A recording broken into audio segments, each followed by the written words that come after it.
नमस्कार दोस्तों, हर हर महादेव। दोस्तों, आप सब कैसे हैं? भोलेनाथ की कृपा दृष्टि हम सब पर बनी रहे, हम सब स्वस्थ रहें, सुखी रहे, संपन्न रहें। दोस्तों, शिव पुराण के अंतर्गत शिवलिंग पर अगर हम इन सब वस्तुओं को चढ़ाते हैं तो हमारे जीवन के समस्त परेशानियां, समस्त कठिनाइयां दूर होती हैं, समस्त पापों का नाश होता है। क्योंकि देवों के देव महादेव शिव शंभू सारी तकलीफ़ों को दूर करते हैं। आदि देव महाशंभु सभी कठिनाइयों को दूर करते हैं। तो चलिए हम जान लेते हैं कि शिवलिंग पर हमें किन सब चीज़ों को चढ़ाने से हमें किन किन चीज़ों से मुक्ति मिलती है।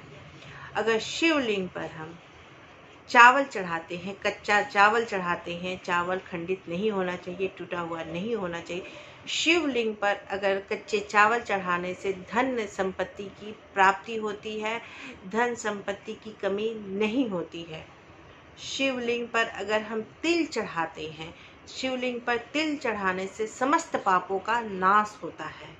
शिवलिंग पर अगर लंबे समय से परेशानियां चली आ रही हैं, परेशानियां दूर नहीं हो रही हैं, तो आप शिवलिंग पर जौ अर्पित करें।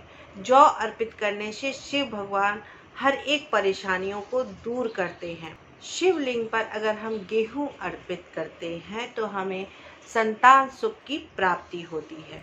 शिवलिंग पर अगर हम जल चढ़ाते हैं और परिवार का किसी भी सदस्य को तेज बुखार आ रहा है, कम नहीं हो रहा है दवाई खाने के बावजूद भी, तो मान्यता ये है कि शिवलिंग पे जल चढ़ाने से जिसे भी तेज बुखार आ रहा है वो कम हो जाता है।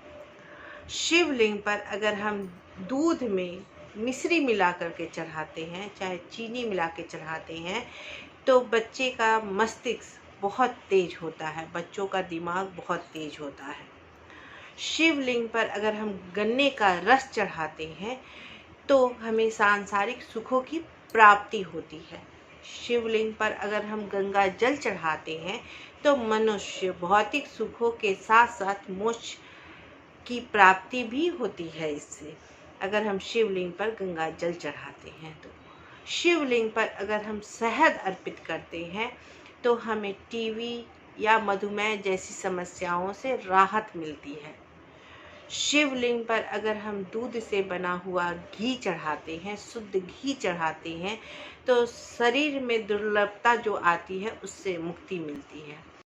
इन सब चीज़ों को हम चढ़ा करके भोलेनाथ को प्रसन्न कर सकते हैं। तो आप अगर इन सब परेशानियों में से किसी भी परेशानियां से जूझ रहे हैं तो आप इस उपाय को कर सकते हैं, क्योंकि देवों के देव महादेव सबकी सुनते हैं। जय भोलेनाथ, हर हर महादेव। अगर आपको मेरी वीडियो अच्छी लगी हो तो लाइक शेयर कमेंट ज़रूर कीजिएगा और सब्सक्राइब करना ना भूलिएगा। हर हर महादेव।